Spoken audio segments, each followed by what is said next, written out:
Happy day, students. Welcome to San Academy, Pallikarnai. Today we are going to learn Hindi class 8।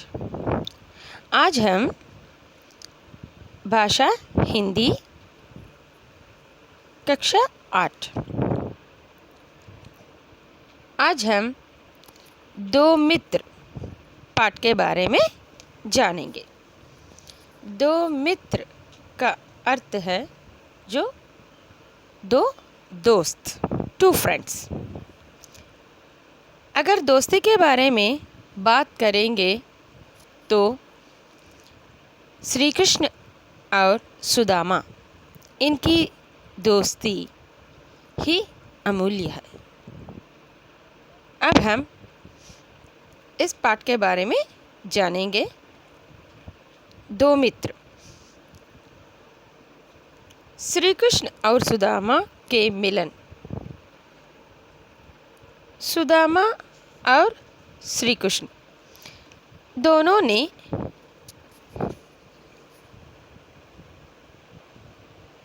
जब अपनी पढ़ाई यानी कि शिक्षा, वह दोनों आश्रम में पढ़ाई किए थे। सुदामा और श्री कृष्ण आपस में बैठते उठते, एक साथ घूमते फिरते थे। एक दिन गुरुजी ने श्री कृष्ण और सुदामा को जंगल जाकर लकड़ियों की व्यवस्था करने के लिए बोले थे। तब श्री कृष्ण और सुदामा दोनों ने जंगल गए थे लकड़ियों लाने के लिए। उस वक्त श्री कृष्ण ने कहा कि बारिश होने वाली है, हम दोनों यह पेड़ के नीचे खड़े रहेंगे करके कहा था। दोनों ने पेड़ के नीचे खड़े थे तो उस वक्त दोनों को अच्छी सी भूख लग रही थी। जब दोनों को भूख लग रही थी तो खाने के लिए कुछ भी नहीं था। तो उस वक्त सुदामा के दांत कटकटा रहे थे। तो श्री कृष्ण ने पूछा, अकेले अकेले तुम मुझे छोड़कर क्या खा रहे हो? तुम्हारी मुट्ठी में क्या है, दिखाओ करके पूछे थे। उस वक्त सुदामा ने झूठ बोलते हैं कि मेरे मुट्ठी में कुछ भी नहीं है, मैंने कुछ नहीं खा रहा हूँ, ठंड की वजह से मेरे दांत कटकटा रहे हैं। उस वक्त श्री कृष्ण ने कहते हैं, मित्र होकर तुम मित्र से झूठ बोल रहे हो। तुम्हारे दांत तुम्हारे कहने के अनुसार ही कटकटाते रहेंगे और झूठ बोलने के कारण तुम्हें भारी संकटों का सामना करना होगा करके बोल देते हैं। सुदामा का चेहरा फक पड़ गया। थोड़ी देर तक सुदामा कुछ नहीं बोला, पर कुछ देर बाद वह शर्मा कर लकड़ियों का बोझ सिर पर रखकर अकेले ही चला दिया। श्री कृष्ण लकड़ियाँ लेने की कोशिश करते हैं पर सुदामा नहीं सुनता। इसके बाद जो वो लोग बड़े हो जाते हैं तो एक दिन सुदामा की पत्नी ने सुदामा से कहती है कि आपके जो कमाई से ना ही मैं मेरा पेट भर सकती हूँ, ना ही हम अपने बच्चे का। आप आपके मित्र श्री कृष्ण के पास क्यों नहीं जाते, उनसे मदद क्यों नहीं मांगते करके वह सुदामा को संदेश देती है। तब सुदामा जी ने सोचते हैं कि मैं तो गरीब हूँ और श्री कृष्ण ने अमीर है।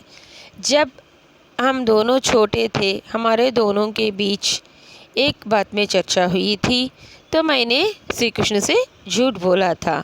अब मैं श्री कृष्ण से जाकर मिलने के लिए शर्मिंदा हूँ। मैं कैसे जाकर श्री कृष्ण से मदद मांगूँ करके बोलते हैं।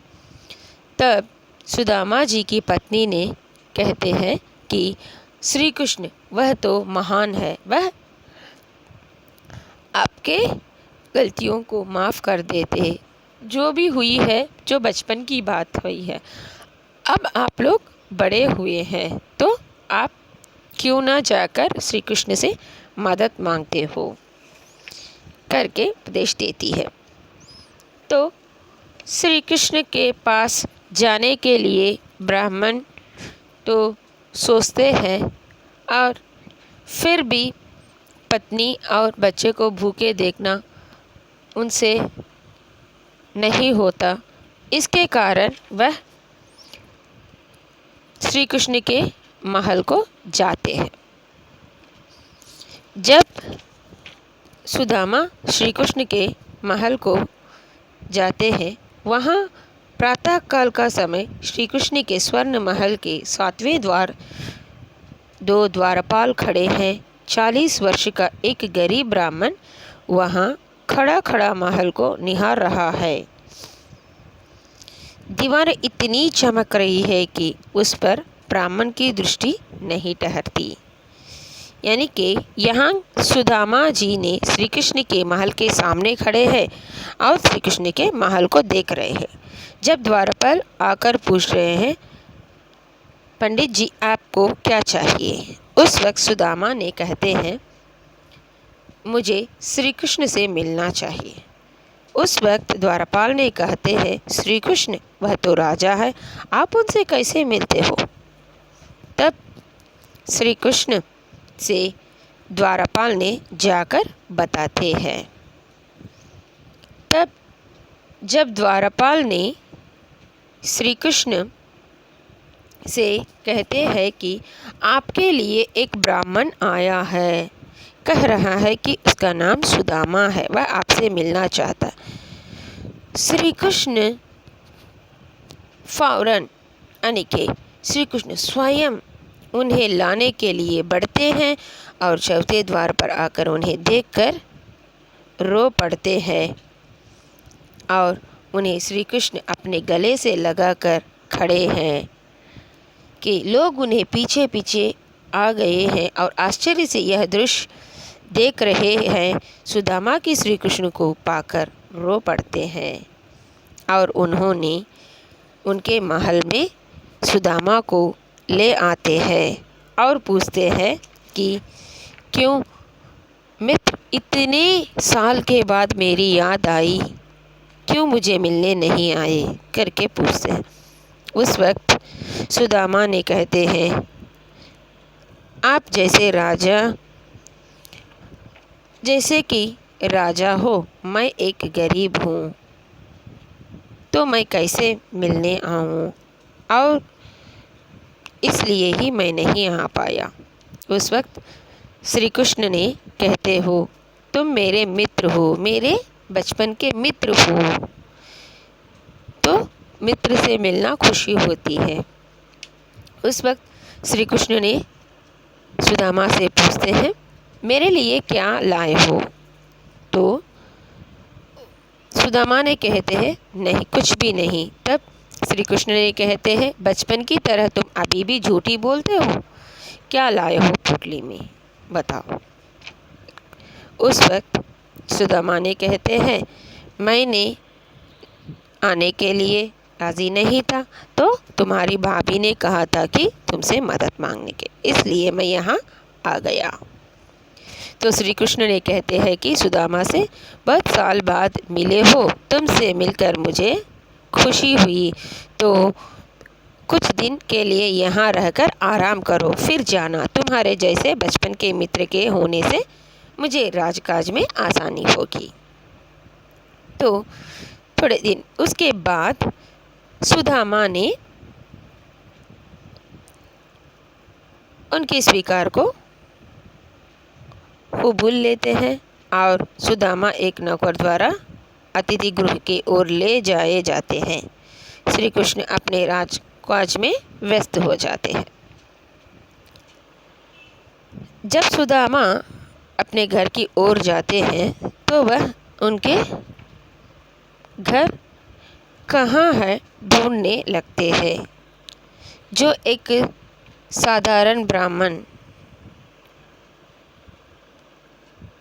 उसका घर कहाँ है करके ढूंढ रहा है। द्वारपाल आगे कहता है कि दरवाजे पर खड़ा हुआ गरीब कमज़ोर, आप कौन है, आपको क्या चाहिए करके पूछने लग जाता है। तो कहते हैं कि सुदामा, यहाँ तो एक छोटा सा कुटीर था, वह मेरा घर, वह अब नहीं है, कहाँ गया। तब कहते हैं कि यह द्वारपाल ने कहते हैं यह सुदामा का महल है। तब सुदामा ने आश्चर्य हो जाते हैं, आप तो मालूम नहीं पड़ते, पर देखकर खुश हो जाते हैं कि मित्रता कितनी अच्छी होती है, मित्र मित्र के लिए क्या क्या करते हैं। तो उसी वक्त सुदामा ने कहते हैं, तो मैं एक साधारण ब्राह्मण हूँ, मेरे पास कुछ भी नहीं था, लेकिन आज मेरे पास महल है और मेरे पत्नी को पहनने के लिए सुंदर साड़ियाँ हैं, जेवर है, सब कुछ है। प्रभु धनवान, जब सुदामा ने कहते, प्रभु धनवानों में मनुष्यता का अभाव हो जाता है, पर मुझे अभिमान से मुक्त रखना, जिससे कभी तुम्हें ना भूल सकूं। इस नाटक में हम श्री कृष्ण और सुदामा के मित्रता के बारे में जानकारी प्राप्त कर चुके हैं। मैं आशा करती हूँ कि आप सबको यह पाठ जो श्री कृष्ण और सुदामा के मित्रता के बारे में अच्छे से जानकारी प्राप्त हुई है। धन्यवाद बच्चों।